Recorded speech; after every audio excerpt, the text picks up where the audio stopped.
Warning: this episode contains quite a bit of strong language. Listener discretion is advised. Also, this episode's reading carries content warnings for some blood, extremely unsafe handling of swords, and extremely incorrect understanding of swords. This episode's reading is just under 20 minutes long, so if you would like to bypass any of those things, just skip ahead 20 minutes from the beginning of the reading, and you'll be all good.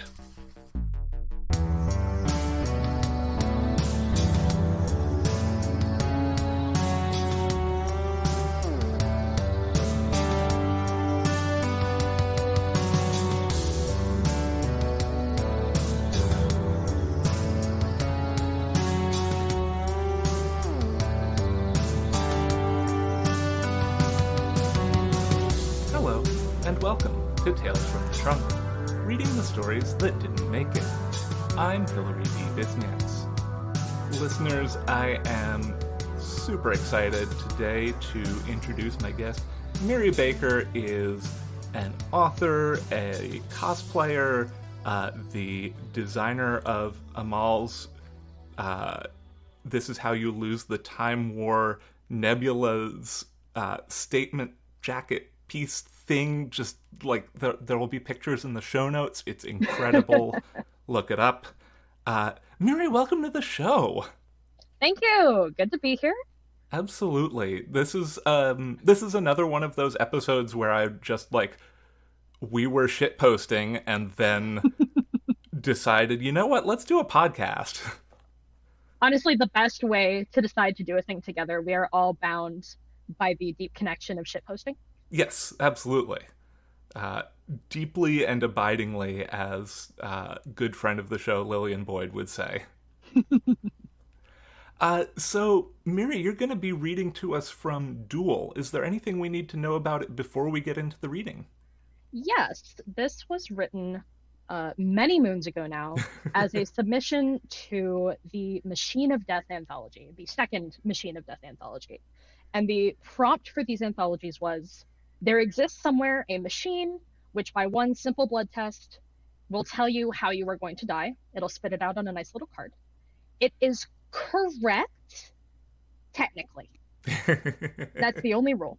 So each of these stories that was submitted, and no, mine was not accepted. Let us say that very clearly. This is the trunk. Yep. But the title of each of these stories was to be a machine result that was relevant to the story. So mine is DUEL. Fantastic.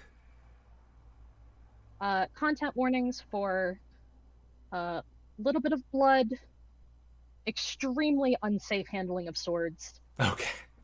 And extremely incorrect understanding of swords. Excellent. Excellent. We're here for it. All right. Shall I begin? Do it. All right. DUEL. The machine didn't change my life a damn bit. It spat out DUEL. I could have told you that. I won't pretend it didn't heighten that tiny twinge of nerves that accompanied the steady march out from the center of the field. At the 10-pace mark, I turned to face my opponent, William Tamfield, senior duelist and vice president of the Tamfield Academy Society of the Sword. He gave me a tilted grin across the green before turning to wave jauntily at his cheering section from the club. He knew he outclassed me. They all knew it. But I knew that he'd received the same reading from the machine as I had. He'd proudly proclaimed that he'd hung it up on the wall over his bed. So I figured that evened us out. In my defense, he had called my mother a whore. The demands of honor were pretty clear here. My own shouting gallery made a good show of pretending I had a chance. My supporters from the club lined the fence posts, wearing their society tabards and more than a few waving swords. Behind them, hanging back somewhat in apprehension, stood our classmates, hallmates, sneaking a drink in the back of the library mates. In their jeans and sneakers, they looked out of place and felt it too, but they came anyway, to see the entertainment offered by a school that made its money by living in the past. At the table by center field, the other society officers readied the clock. The president nodded, and the secretary sounded the starting buzzer. 10 minutes. We might settle petty arguments with blades, but we weren't barbarians. I knew the look on Will's face. His friends continued their jeering, but his focus narrowed on me. The shouts all around didn't faze me, but I shifted a foot forward and felt the corner of the machine card in my pocket. Irrationally, I wished I'd taken a moment to stuff it in the desk drawer. Nah, Will wouldn't kill me. He'd consider it unsporting, he wouldn't want to deal with the paperwork, and it wouldn't afford him nearly enough opportunities to gloat. To no one's surprise, he ran rings around me. To my surprise, he kept the trash talk to a minimum as he did so. When the clock ran out and I still hadn't yielded, a rare accomplishment with Will as the opponent, he stepped back and appraised me. Almost salvaged some honor there, Alex, he said. Not bad for a cheeky little son of a bitch. Having not yet left the field, I could choose whether to accept this as a new challenge or defer it as part of the last. I shook my head, gasping for breath. Undoubtedly, I'd fight him again soon enough, but at the moment I'd rather go a week without a duel hanging over my head. Will took this predictably well. He sheathed the sword, spat in my direction, and stomped out the gate, peeling the gloves from his hands amidst a celebratory crush of yells and backslapping. I wiped down my blade and scanned my much quieter side. No one whose duels I couldn't miss. I gave them a wave and a smile, without much heart in either, and trudged up the hill to the dorm. I had my key in the door before the post-duel giddiness hit me. Will had managed to keep his mouth shut because he'd been concentrating. He'd beaten me, but I'd made him work for it. I opened the door, and my roommate Jason saw the stupid grin on my face. He snapped his laptop shut. Well, did you win? Nope, I said, letting some of my glee flow into the word. I sounded so happy that I wanted to punch myself in the face, but it wouldn't last long. But I'm definitely improving. I'll beat him before we graduate. I threw the sword down on my bed and untied the tabard, slapping my machine card down on my dresser. You got tested? Jason didn't miss much. His disapproval obliterated my after-duel high. Yeah, I said. Figured I might as well. Here, take a look. Not like it's a surprise. I'm actually relieved. You know Marcus Lorry that ran for Society VP last year? Poor guy got old age. He quit yesterday. I was talking too much, but there was something in Jason's face as he stared at the card that I didn't like. Don't remember him, he said, setting the card lightly in its place on the dresser. When's Society practice again? Thursdays? Yeah, same as always. Missed you out there the last few weeks. He snorted. I shrugged. He knew I meant it, and I knew that no one else would have. Maybe I'll come back this week. I've needed to work out. Jason was tall, weedy, ghost pale. He didn't need to work out so much as he needed to go outside. It wouldn't hurt. I glanced at my alarm clock as I peeled my dual reminder sticky note off my desk. I had 3 minutes to kill, so might as well ask. You gonna get tested? Jason jumped. He opened his laptop and gave a nervous twitch over the keys. No, I don't think so. I raised an eyebrow as he studiously avoided my gaze. Not going to be able to avoid it forever, especially if you come back to society meets. Did they all get the same rating as you? Other than Marcus Lorry. More or less. President, Will, and the entire third form came out dual. Secretary got complications, thought that was interesting. Oh, you might have already been gone, but did you meet Brandon Haley? Jason flicked his gaze off the screen, thinking about it. Freshman? Real short? Big mouth? Yeah, he got stupidity. Jason actually cracked a grin. What a surprise. I had to chuckle. Yeah, well, see you after Lincoln Logs. Don't let Professor Lincoln hear you call it that. Jason sounded normal again, but before I left, I saw him glance at my machine card, like it might snap out and bite him. Thursday night, I watched the door of the society locker room and hoped Jason wouldn't show. The last of the newly admitted first forms had been escorted to the machine by some senior, probably Will, and were excitedly comparing results. I buckled my belt, grabbed my sword, and stomped out, but the practice hall was just as bad, the short-sighted chatter replaced by quiet judgment. A sparring buddy of mine waved me over. Ethan Liu. Machine reading accident. I was no better than them. We matched swords, swung down, and started our warm-up routine. I prayed that he'd keep his mouth shut, but that wasn't really his thing. Heard you went up to the machine last weekend, he said, sidestepping a strike. I reset my blade and regulated my breathing. Good reading, am I right? Guess you could say that. Not making you nervous at all, is it? Ethan went out of his way to hide it, but the guy was perceptive. Just my effort at keeping my tone neutral tipped him off. Didn't mean I wasn't going to try.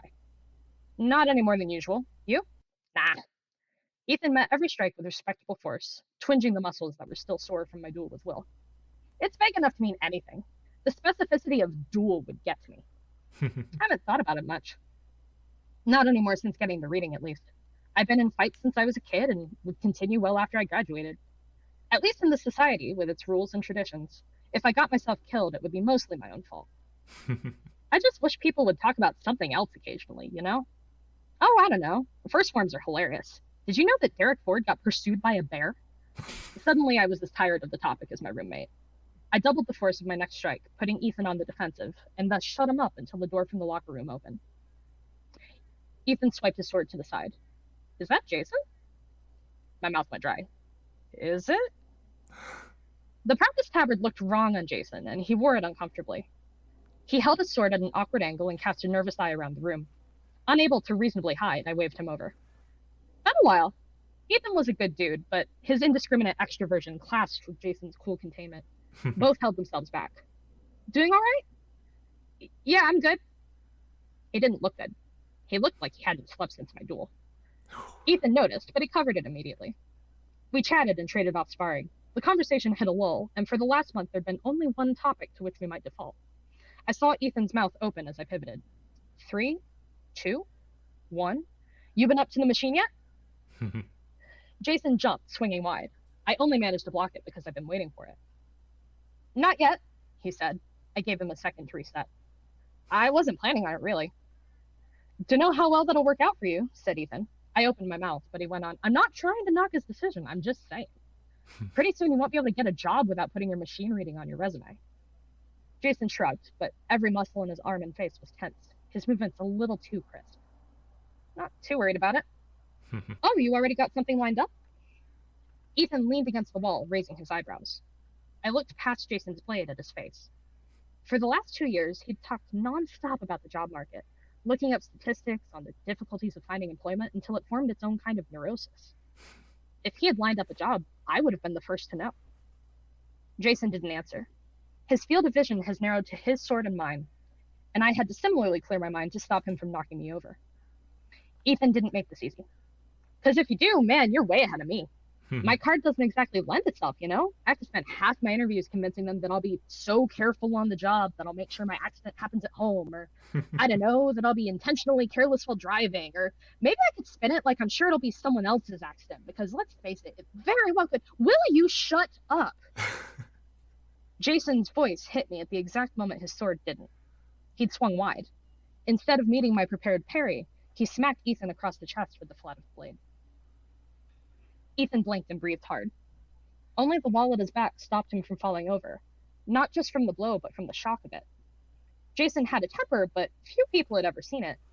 A month ago, before he'd stopped coming to practice, he would have gone quiet, maybe made a scathing remark when we got back to the room, and launched into his homework. And even that treatment he saved for people he genuinely disliked. Before now, I might have called Jason and Ethan friends. But Jason just stood there, shoulders rising and falling, but otherwise dead still, not apologetic in the least. Ethan pulled himself together. The demands of honor were clear. I accept, Ethan said, just as disbelieving his eye that he'd been forced to form the words. I'll get us put on the list. No need, we've got you down already. Of course, Will would be watching. He walked up, secretary in tow. The secretary finished making a note on his phone and tucked it back in his pocket. Jason, haven't seen you in a while. Still just as skinny as ever. Will towered 6 over Jason. Will towered 6 inches over Jason and probably weighed 2 of him. And the two had gotten under each other's skin for longer than I could remember. I counted both Jason and myself lucky that Will's comment, while not well-intentioned, didn't constitute a challenge. And then Jason opened his mouth. I saw what he was going to say, and since I agreed wholeheartedly, I said it before he got the chance. And you're just as much of an asshole. Jason shot me a dirty look, but Will just smiled. The secretary pulled out his phone. Schedule those back to back, said Will. His job done, he turned and spun his sword in his hand. We'll have a fun Saturday. I'd seen most of Ethan's duels. He took them exactly seriously enough to avoid major injury, but beyond that, he fought because he loved it. If his machine card even crossed his mind, he never let it show. I wasn't worried about the card either. Jason fought very, very intentionally. I'm not a body language analyst. It's why I could have never been society president. But I knew Jason. He dueled that day with the kind of focus he saved for a problem he resented having to solve. Ethan started the fight with his easy grin and ready comments intact. It took less than 10 seconds for both to vanish entirely. I glanced at the officer's table often, checking the clock and the mood. The secretary made his notes on the match with mouth drawn tight, keeping track of points of infractions so that a winner could be determined if the match itself came to a draw. The president just watched, analyzing every move. By the 2-minute mark, he and I had come to the same conclusion. Ethan fought for the sport, a contest between equals. But Jason wasn't fighting to win. He was fighting to wound. I stood nearly alone at Jason's end of the field, my nearest neighbors half-interested passerby who wouldn't have found standing room on Ethan's side. And more I felt myself rooting for Ethan. Strictly speaking, it remained a fair fight. Nothing Jason did demanded that the officers halt the match. But Jason's tactics weren't simply aggressive, they were cruel. What was he doing? He had to know that the whole society was watching, and that most were on Ethan's side to begin with. A clean fight might have won him some respect from the guys who didn't hate him outright. Looking down the field, fewer of those existed by the second. In a flash, I saw how this would play out. Jason would win the duel. He might have won a clean match, and Ethan wasn't going to fight on his level here, and be besieged by challenges. He wouldn't be able to walk to 8 a.m. comp lab without being tripped or insulted or punched in the jaw. And he'd accept, because behind this bizarrely contemptible facade, he still had that sense of honor and pride that had driven him to the society to begin with. His nerves would take over, and he'd just make it worse, angering his opponents more and more until finally one of them seriously hurt him, or killed him. I suddenly wondered what his machine card would have said had he not been too stubborn or scared to be tested.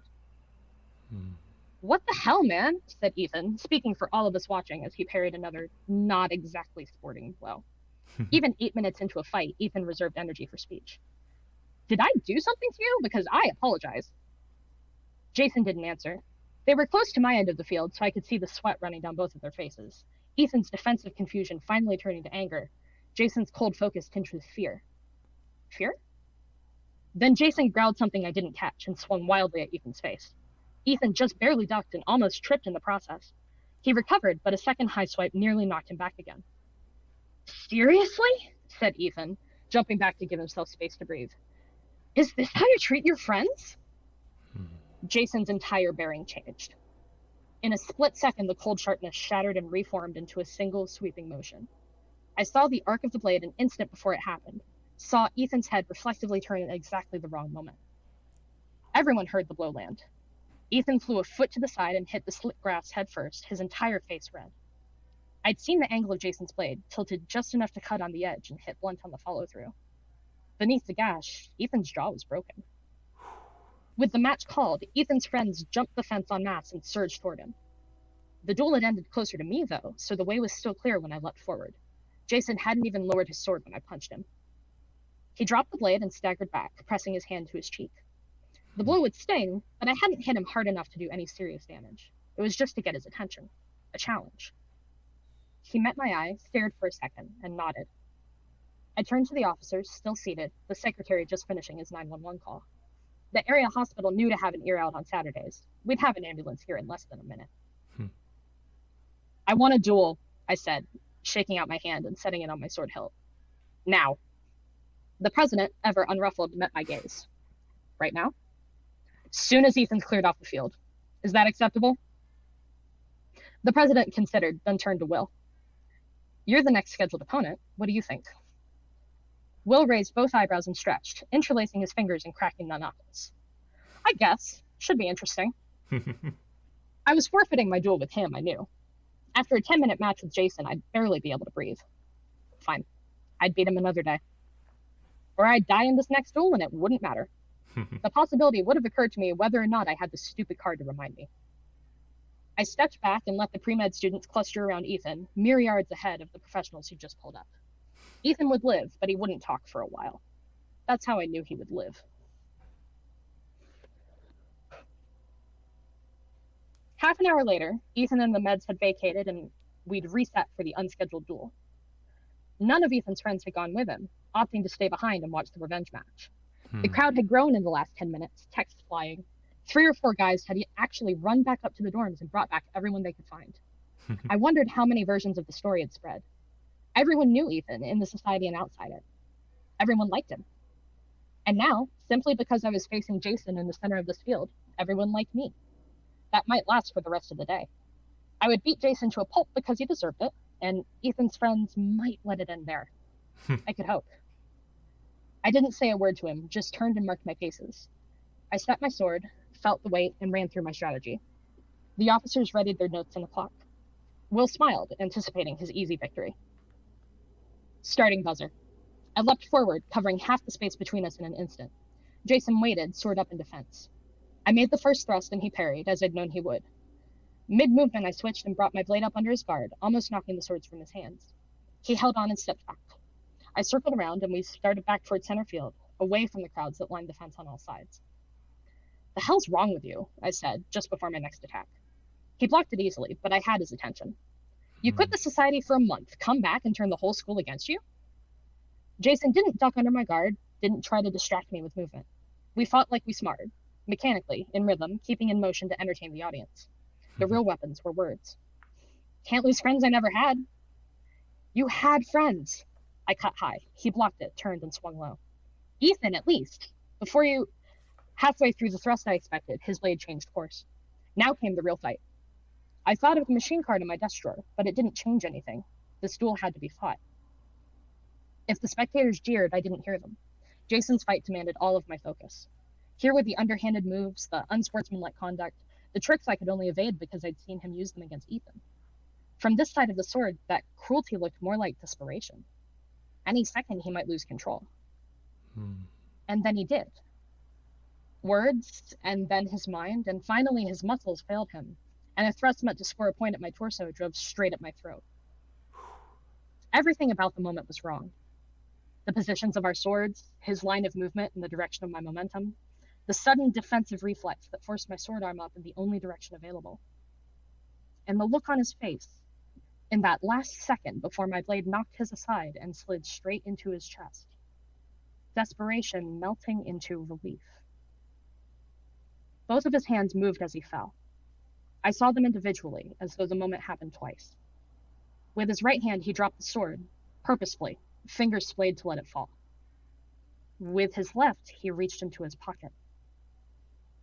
My knees hit the ground with him. In seconds, the dead quiet that had fallen over the field would break, but for the moment, we were alone. He wasn't dead yet.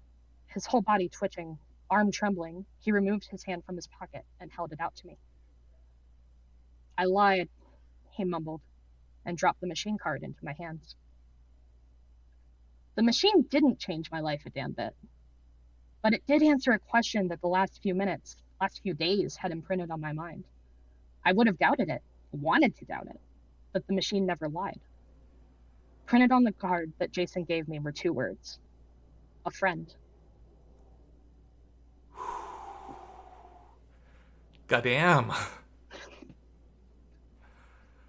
Oh, that's way better than the story that I submitted to the same anthology. Well, thank you. We were talking about this a little bit right before we started recording, with that general, like, "Oh, no shit, you submitted to that too," sort of thing.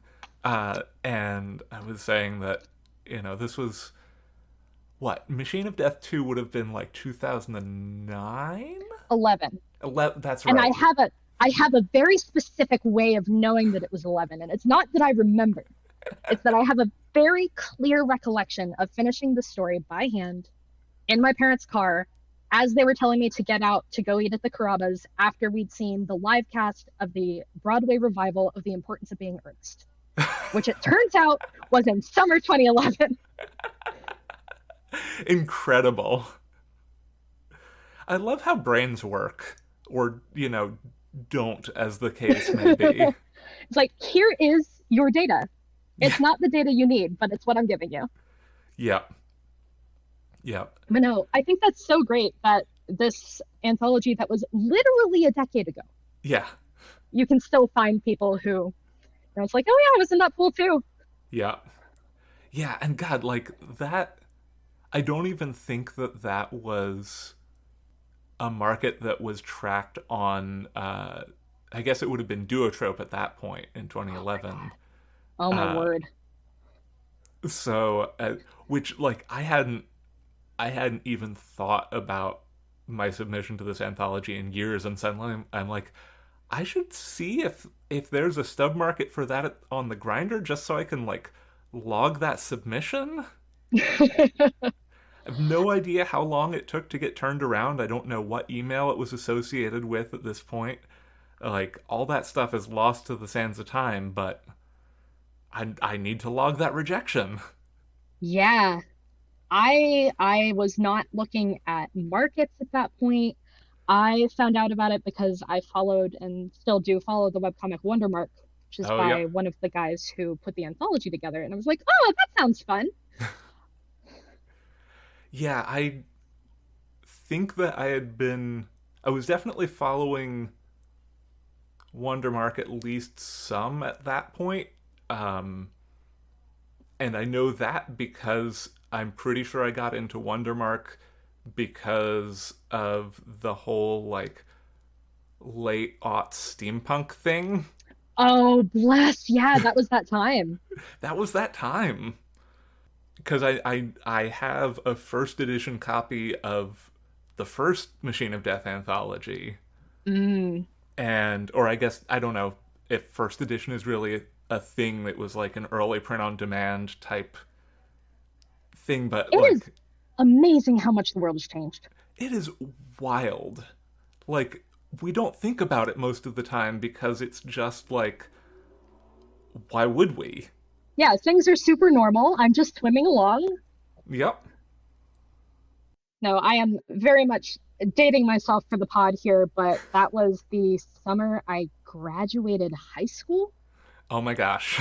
So, I had college on the mind, and what's more college than boys killing each other with swords? Mm-hmm. That was the summer I graduated college. Haha.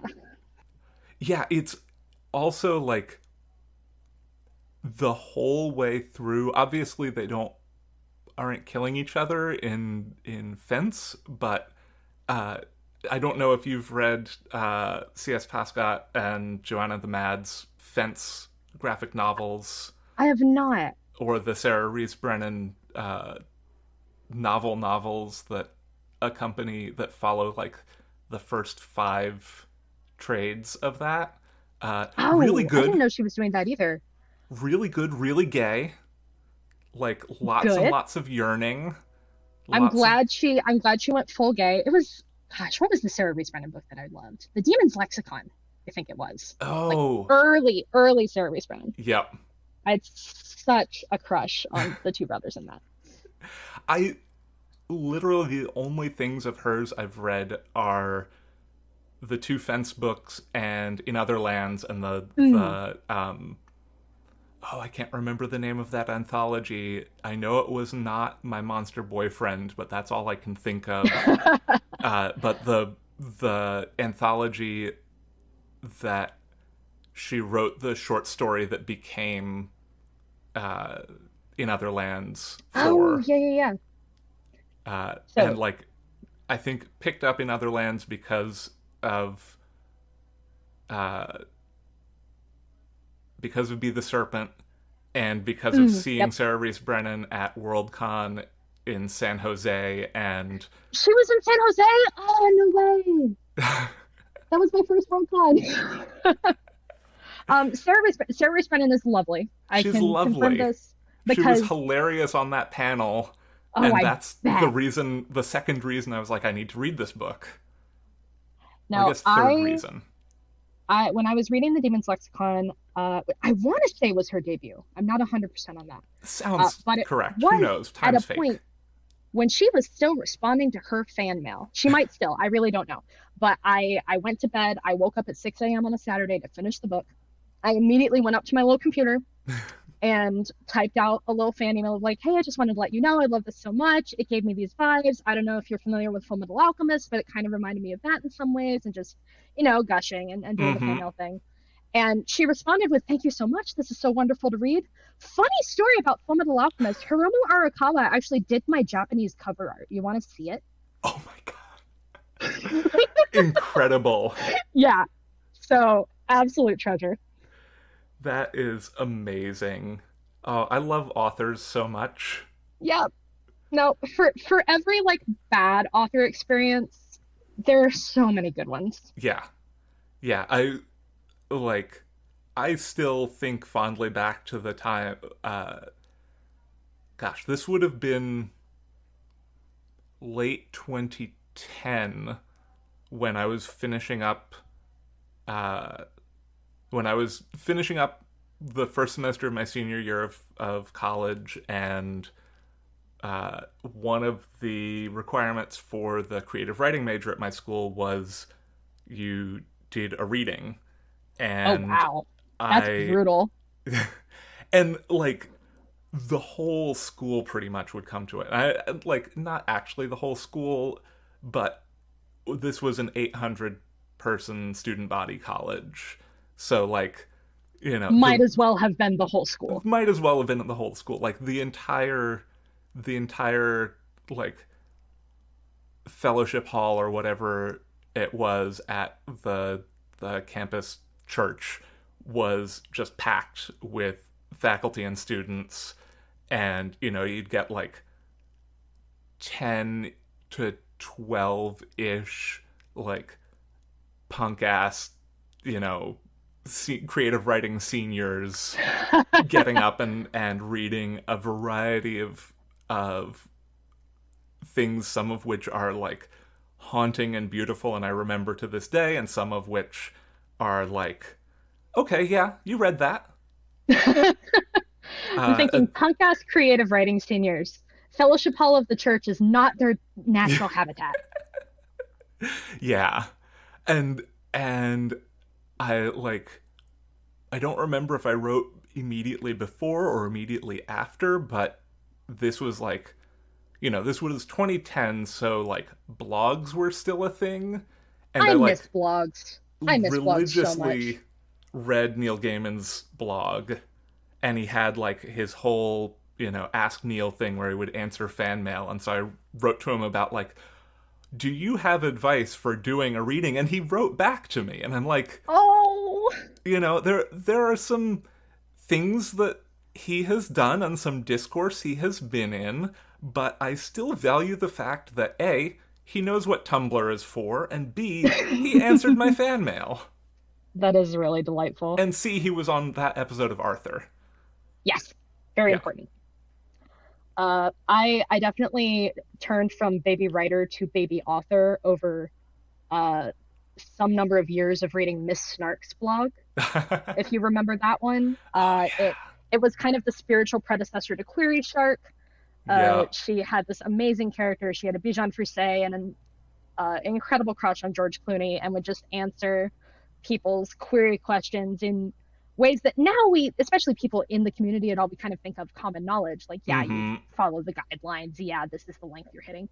But in, like 2005, Yeah. like that was where you got that information from, like these rogue bloggers, basically. And Yep. she answered one of my questions. I have no recollection of what it was. I just remember like running to go find my mom, like, Miss Stark, answer my question.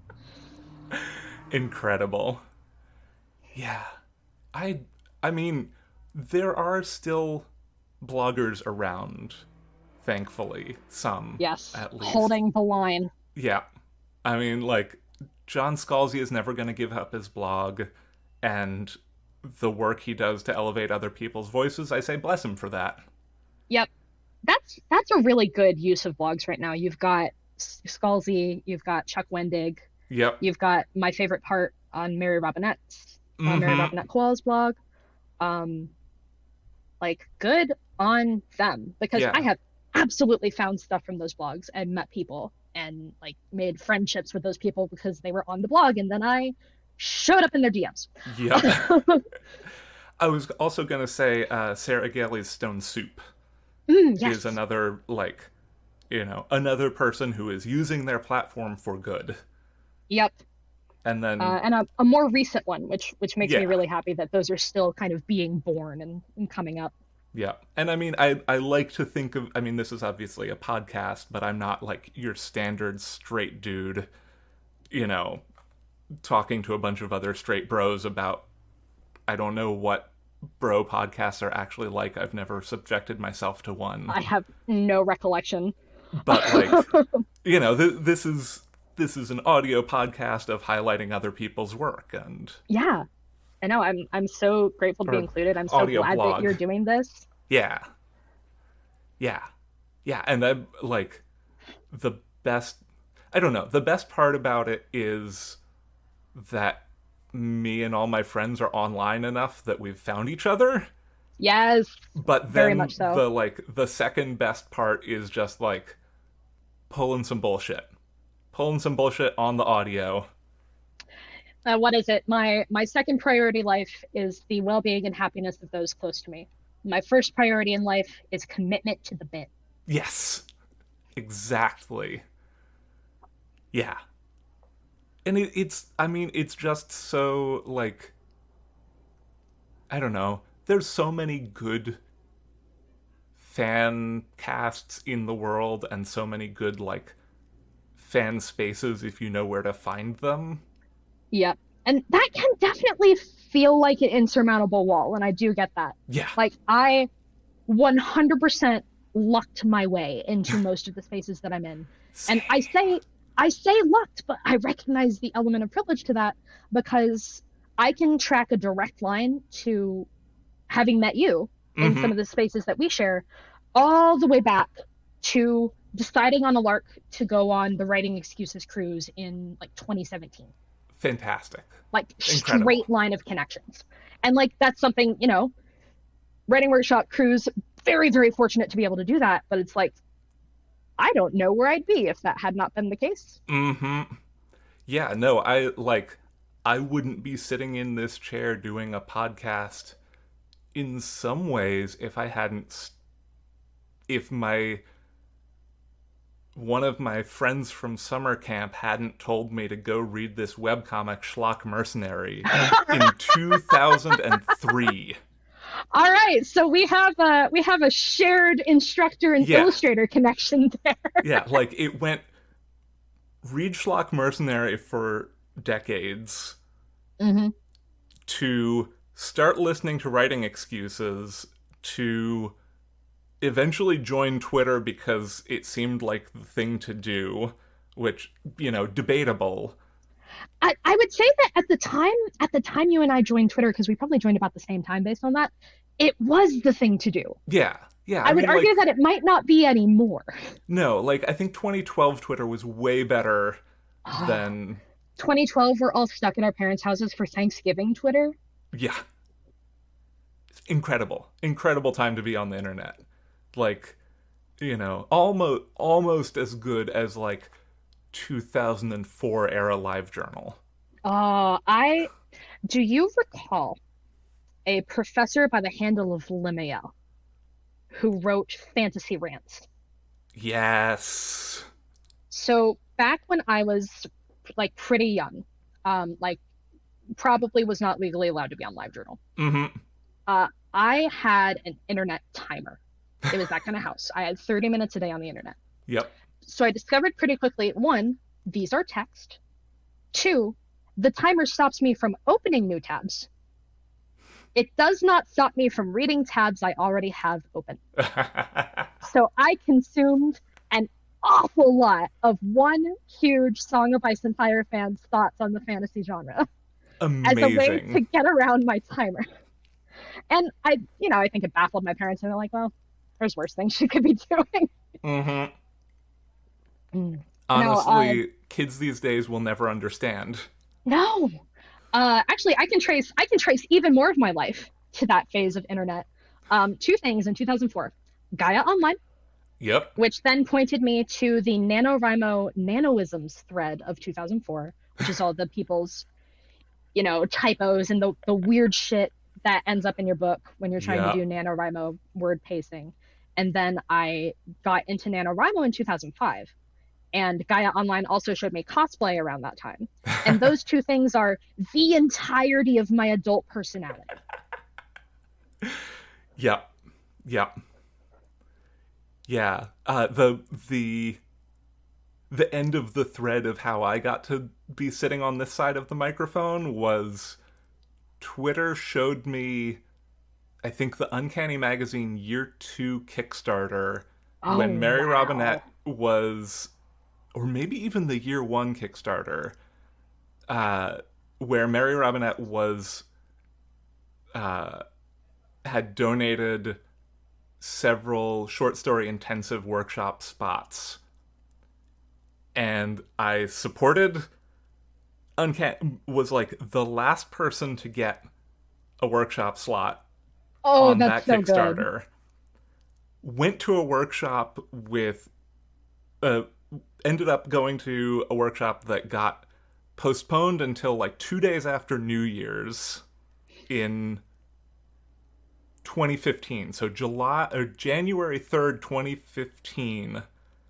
I Wow. got up at the well, no, that would have been the day that it started. So the next day, January 4th, I got up at the ass crack of dawn to Yep. do a workshop that was running on Central Time with 7 other amazing writers who I'm not as in touch with as I should be, one of whom ended up going to Viable Paradise 20, Oh, that's so cool. and then introduced me to a bunch of her friends from Viable Paradise, who then got me into another Slack where I was like, I'm sure I was already following you at the point that we became Slack buddies, but it was like one of those things where it was just like, okay, got into a second Slack. Everybody I know is here, and half the people who I idolize are also here. It's that terrifying moment when not only are some people you idolize accessible, but they're also just dweebs. Yeah, it's the the only way I've been able to prepare myself for this mentally is one, my cousin has a Grammy. He's like an actual ass rock star. Oh my word. And so like, but is a massive dork. Yep. Just like truly massive dweeb. I love him so much. And two, and maybe more important for the like, you know, I've got musical heroes, but not the same way I've got writing heroes, that Yeah. Sarah Gailey and I have been friends since like literally since like 2014 or 2015. Oh wow. Like, you know, pre River of Teeth, pre Star Wars thread going viral Oh my on God. Twitter, like all of these things where like suddenly they just exploded into the public consciousness. And I'm like, no, I knew them before all that. Granted, not by like a huge amount, but I knew them. Still before. Still Yeah, before. still counts.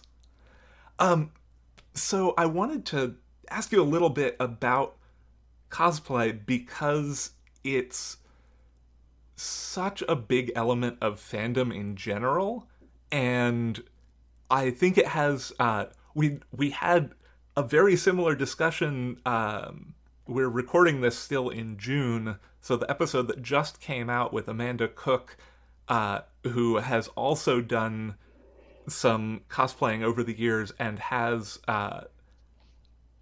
just had some really excellent things to say about the intersections of cosplay and both for yourself and for dolls, and Hmm. uh, and other aspects of like the fandom to writer pipeline. Yeah. It's definitely interesting. Like I said, I developed both of those facets of my personality in tandem. So they've always been kind of intertwined for me, and I've Mm-hmm. always been very much it is now writing season. Yep. Okay, it is now cosplay season. And having like starting to do NaNoWriMo at age 12 does really weird things to your brain, and they're not all good, and I'm deprogramming some of them. But being able to divide my year into now is a season of time for X Mm-hmm. is not a bad thing. So you have Nano in November. My big conventions, I went to school in Atlanta. I grew up in Georgia, so I'm still very tightly connected to the Atlanta convention scene. So my Mm-hmm. big conventions are over Memorial Day and Labor Day. So it's like that is costume time, and then fall winter is writing time. Yep. Um, and I am in the midst of another Hugo dress commission right now. So Woo. I'm very hopeful that we'll get to see that. Yeah. in August, September. Um, but for me, what I think is interesting is not even just the fandom pipeline. I've started thinking more and more that, in my brain at least, they're the same craft. And like that, it sounds Mm. stupid, but, and this has come from a couple of small realizations. Like, I realized I have the problem of I'm sitting down, I'm writing a rough draft, and I'm mad at it for not being good yet. Right. Yep. Because I'm just sitting there writing words. They could be good, and they're not. Yep. Meanwhile, I'll go work on a costume, and my process at the beginning of a costume, I usually do a lot of self drafting, sewing patterns, even though we've had improvements in that. Again, kids Mm-hmm. these days will never know the struggle. Yeah. We didn't always have Yaya Han's catsuit pattern. But I'll start just by cutting out some cheap fabric, throwing a mock up on the dress form, tearing it apart, marking it up. And I realized that why my brain lets me do that, it's literally a different material. Mm-hmm. There is no potential that this will be the finished thing. This Yep. is literally made to be torn up and remade. So I've gotten to that realization. I have not yet figured out how to apply it to writing, but the advice that goes around sometimes of, oh, write your first draft in Comic Sans, like that actually kind of does the same thing. Mm-hmm. So I keep finding all these little connections. You can talk about structure in very different or very similar ways between a garment and a book. You can talk about Mm-hmm. adornment. And my brain is just very three-dimensional in that way. So that it works for me. Mm-hmm. I'll have to figure out how to essay that at some point and, Yeah. sell it to Stifla, but it's definitely cool. It is. It's and I think I've talked about this some with Annalie Flower Horn of like Mm-hmm. there's the who also does like sewing and costuming and stuff. Um but they're also a software developer and like I am not a software engineer. I am a systems engineer. I write code that is meant to be functional and never seen. They're different. They're different. I'm a software quality engineer. Oh man. You would not So like my that's, spaghetti code. well, if as long as it works, I don't have to look at your spaghetti As long as code. it works. Yeah.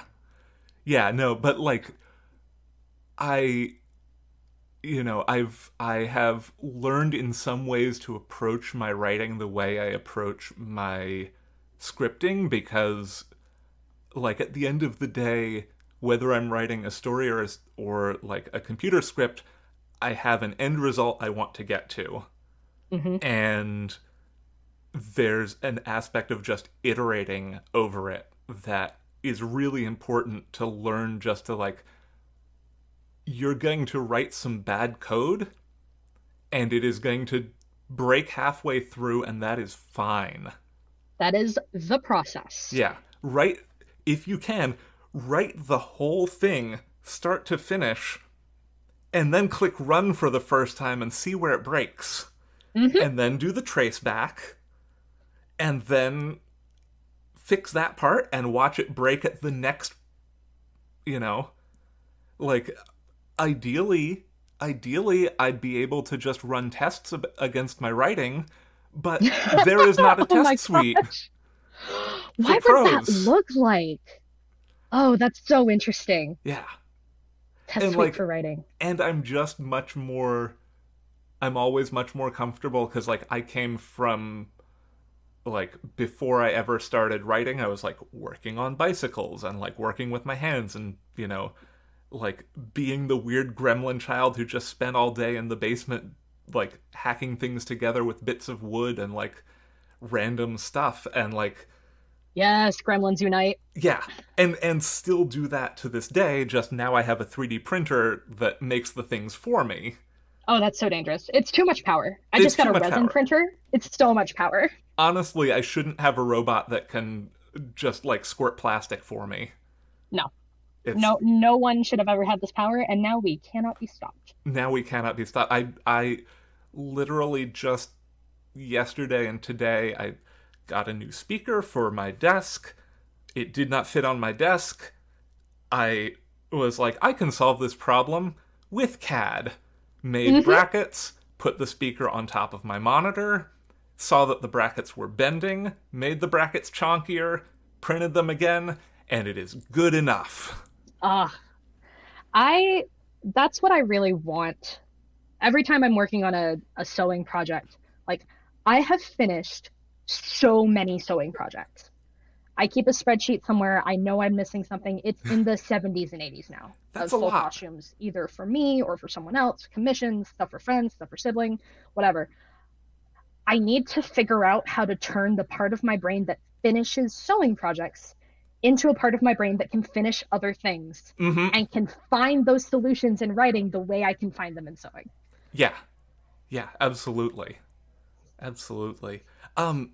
So I just heard this weird noise, and this blue police box showed up in the podcast studio, and I'm wondering at this point if we can take a step into this time machine and look back and see if there's any advice that you today, Miri, can offer young writer Miri Baker. Or, all right. to be honest, young crafter, young sewist, young costumer. Yep. All right. Nice machine we got here. Little smaller on the outside, A little smaller on the outside.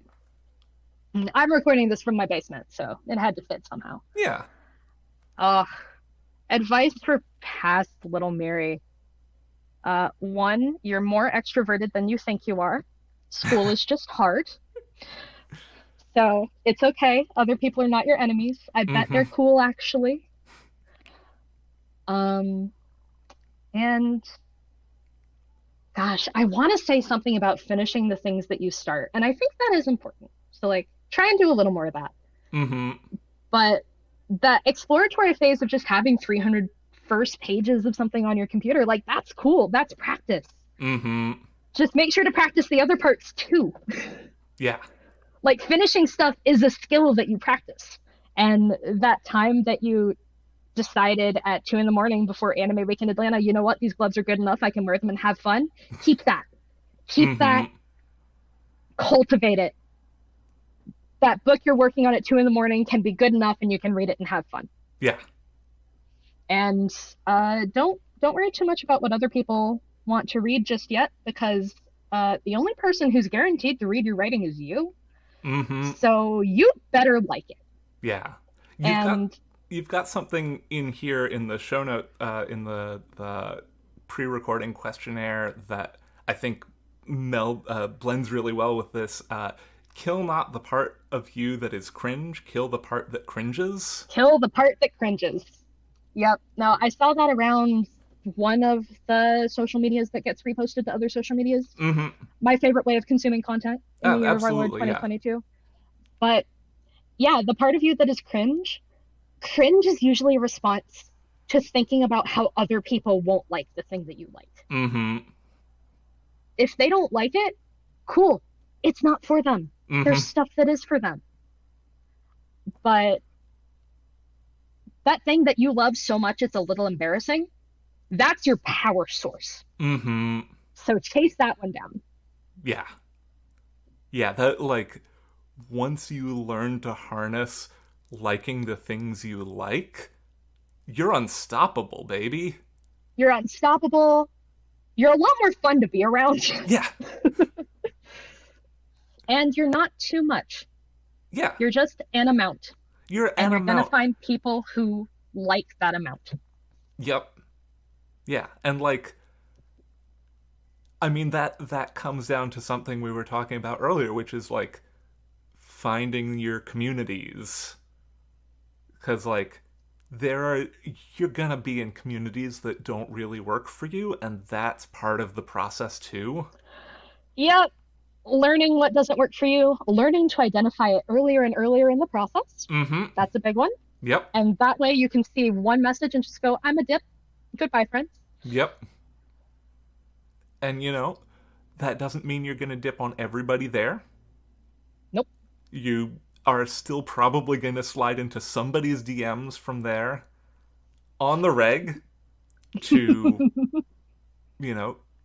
gossip or scream or whatever. And that's important. Having people to scream about everything with Yeah. Especially in the year of our Lord 2022. Especially in the year of our Lord 2022. Yeah. And I've definitely noticed it being hard right now because everyone is so tired. Everyone's Like so I've tired. definitely felt myself not being able to, show up for people the way I want to. I've definitely felt like a delay in people responding, and that is also part of it. But just Mm-hmm. finding those communities where even the low effort, like I thought of you, here's an adorable angry burb. Yeah. Like that's okay too. Yep. Yep. I yeah, I am a fan of the podcast Friends at the Table, an actual play podcast about crying. And I have a friend who's like, I don't know, 20 episodes behind me in the Partisan season, and who I'm just like, I have like 3 or 4 Tumblr tabs open of posts that are spoilers, and I'm just waiting. Like, I will know when she reaches that spot because she will scream at me, Mm-hmm. and then I can send her the spoilers. The only thing better than watching a good media is watching someone else watch the good media. Yes. Yes. If It's you like the show Gravity Falls, go show someone who's never seen it the first episode of Gravity Falls. You will lose your entire shit the first time Stan's car is on screen. I had the like, remember when everyone was getting into Steven Universe? I do. I showed up to that one 15 minutes late with Starbucks. Yep. Yep. And like everybody was like, no, it's super cool. Just stick out the first 3 episodes and then you get to cat fingers. And if you're like me, you lose your entire shit because it is wholesome body horror. Yep.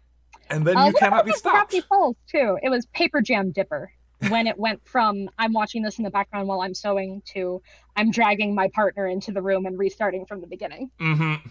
Wholesome body horror. We need more of it. That's the energy we need to bring to SFF. We need more wholesome body horror, and we need more whatever it was that was happening in all of season 1 and then from the beginning of season 3 onward in She-Ra Princess of Power.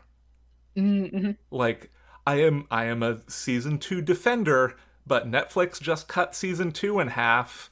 There was no real resolution in it, and all the good stuff that would have happened in season 2 was just season 3. And so I fell off the show literally right before the last episode of season 2 until like right before the final season came out. Oh wow. Yeah, that was one. When did I was working on my largest cosplay project to date when She-Ra started airing. So I started watching it, and then I hit the part of the project where I could no longer have background noise because I was just doing stuff. So I think I fell off around the end of season 1. So that's when I'm gonna have to go back and pick up. Yeah, real good, real good. And then and thankfully, in the year of our Lord 2022, we have Archive of Our Own, which like. I know many fanfiction.net defenders. Fanfiction.net is not as good as Archive of Our Own.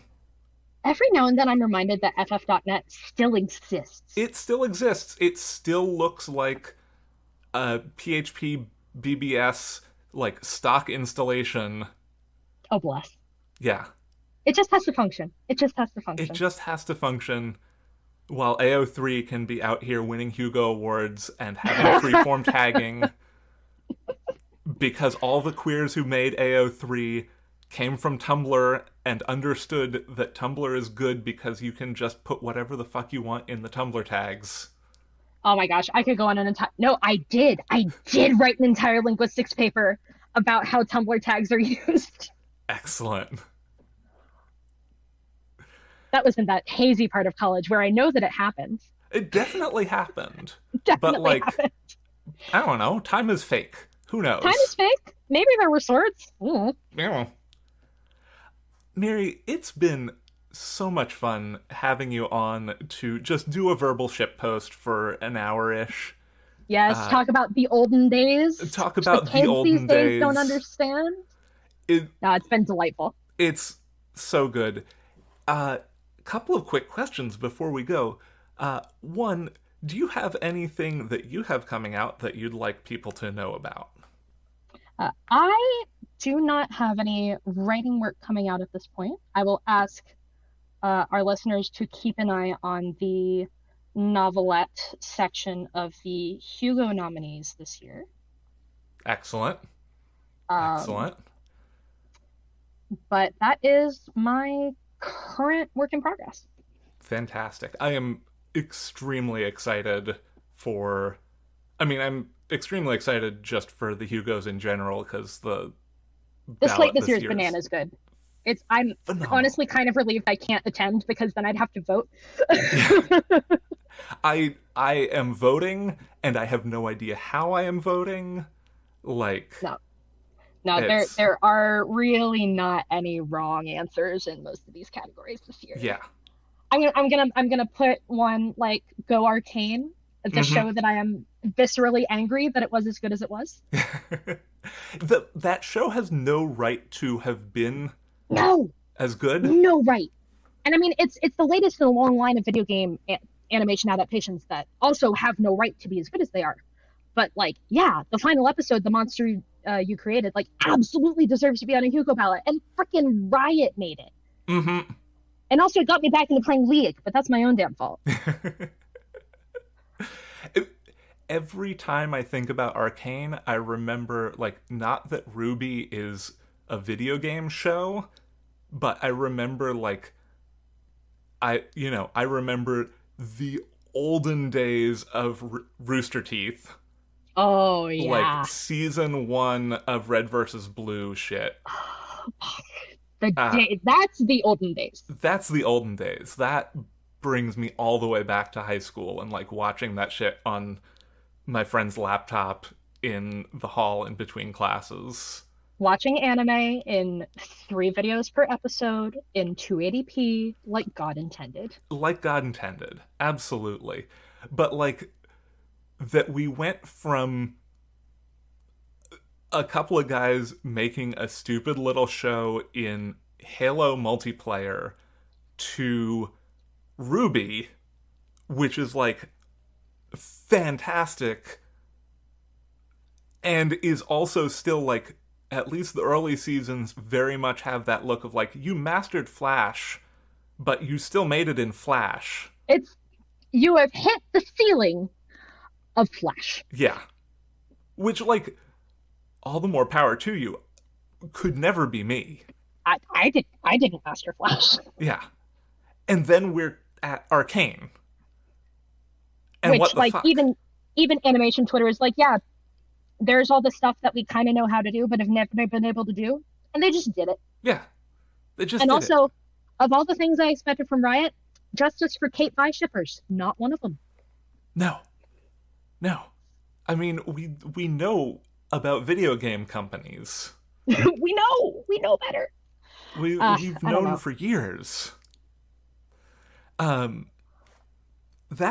brings me handily into, is there anything that you're pumped up about that you really want our listeners to read, watch, listen to, shove straight into their brain via their spinal column? Well, on the topic of video games that I've spent a completely unreasonable amount of my time engaged in either playing or cosplaying from, I found out today that Persona 5 Royal is coming to Steam. Oh my god. So if you didn't have the console for that one, now you do. Excellent. Very excited about that. I have definitely played a more normal amount of that game. I played a normal amount of that game. I'm going to be playing another normal amount of Merciless New Game Plus 100% run at some point in the next year. Excellent. And then another thing that I enjoy a normal amount is the Locked Tomb series by Tamsin Muir, which I have cosplayed from several times and will cosplay from several more, because Tamsin Muir is from fandom and knows how to make a cosplayable book. Yes. So Nona the Ninth coming out in September, could not be more hyped for that. So excited. I still cannot believe for a book in which the internet, for books in which the internet does not exist, I cannot believe just how fucking online those books are. I have my potted pitch for Gideon the Ninth, which usually gets people. But if that doesn't, for some reason, I just let them know that there's a 1.8 book lead up to the best dad joke of all time, and that usually gets them. The number of times I've screamed just at Gideon the Ninth for, like, stupid fucking Tumblr jokes from 2014. Like, Gideon Good is not exactly a hot take, I know, but it just has such a special place in my heart. It hits the... If you are terminally online and you haven't read the Locked Tomb series yet, and you like skeletons, and you like lesbians, and swords, and pining, and weird bone monsters... And an underage Agatha Christie novel that went to a Hot Topic and then a space rave that was actually a JRPG all along. Mm-hmm. And yet still is somehow just like 8 cyber goths having a rave underneath a freeway. I mean, let's face it, if you like all those things and haven't read it yet, it's probably because you made the decision not to, and I respect it. But also read it. Yeah. You can read it quietly when all the hype has died down. That's fine. I've done that myself a number of times. Yeah. It's perfectly fair. You can read it and don't have to tell anybody about it. Nope, it'll be our secret. It's theoretically possible to like a thing and not tell everybody you know about it. I don't know how to do that, but I know that it's possible. Could not be me, but could be you. It could be you. Listener, it could be you. Miri, can you tell our listeners where you can find your delightful shitposting and liking things a normal amount? Yes, I like things a normal amount on Twitter at Miri Baker. And in my other aspect of seamstress, I finally got my shit together and have a portfolio website, which was created for me by the lovely Rekha J, which you can find at friend of the show, which you can find at millimetriccosplay.com. That has my completely normal amount of Persona 5 content, as well as pictures of the aforementioned capelet, fashioned after This Is How You Lose the Time War for Amal at the Hugos. Yes, which, like, I just go there occasionally and look at those pictures because it makes me honestly a little mad how cool that is. It made me honestly a little mad to realize that, like, the design I put together for that, I love it dearly, and then I cut out the pieces and then I looked at them and went, I cannot sew a single one of these on the machine, can I? I did this to me. You did that to yourself. I would do it again. Yep. You know, those are problems for future Miri. I've been there. I've done that. Not in those specific ways, but, you know. And I do it again. And I do it again. Yeah. Unless it's the Cloudflare API, I would not do that again. Do not recommend. Do not recommend. No. If you're going to write specific custom error codes, they have to not be generalized so much that they're useless, Cloudflare. Remember, dear listeners, kill not the part of you that is cringed, kill the part that cringes, and document your APIs. And document your fucking APIs. Document your fucking APIs. Listeners, tune in again next month when our guests will be Valerie Valdez and the return also of Rem Wigmore. Ooh. I know, I'm so excited. Tales from the Trunk is mixed and produced in beautiful Oakland, California. Our theme music is Paper Wings by Lillian Boyd. You can support the show on Patreon at patreon.com/trunkcast. All patrons of the show now get a sticker and logo button, along with show outtakes and other content that can't be found anywhere else. You can find the show on Twitter at Trunkcast, and I tweet at HBBisnieks. If you like the show, consider taking a moment to rate and review us on your preferred podcast platform. And remember, don't self-reject.